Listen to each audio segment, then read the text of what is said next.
These two candidates, as I've talked about a lot on this podcast, Ossoff and especially Warnock, are terrible. Like, they're terrible candidates.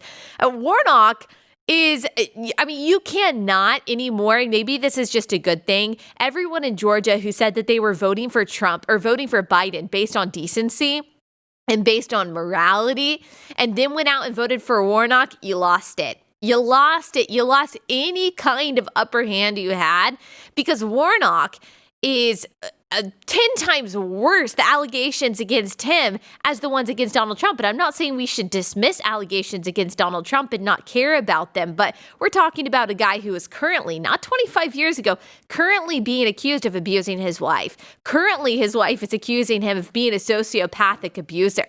And we're talking about a guy who was arrested for trying to stop the investigation into child abuse at the church camp that he was the head of when he was the pastor of that church. And I read the testimony of the guy who is now 30. When he was 12 years old, he had urine poured all over him and was forced to sleep outside. And apparently this happened to a lot of campers at the church camp that Warnock was the head of. And he tried to stop the investigation into that and was actually arrested. So he's a child abuse enabler. He's an accused wife abuser.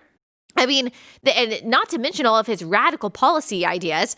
He thinks America needs to repent of whiteness, that police officers are thugs. He said that Jeremiah Wright's sermon, God D America, was Christian preaching at its finest. He says that Marxism is fine. He has praised Fidel Castro. I mean, this is the most radical guy.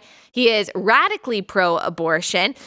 He is pro all of the anti-religious liberty, pro-LGBTQ issues that you can possibly think of. And yet, you had professing Christians in Georgia saying, yes, this is the guy that I'm voting for based on decency. I just have to think that most people don't even know.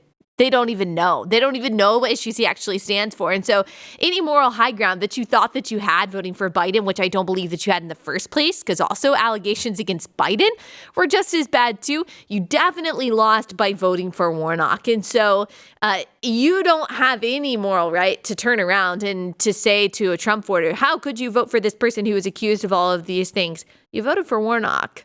I mean, nasty, nasty swamp creature that is going to the swamp.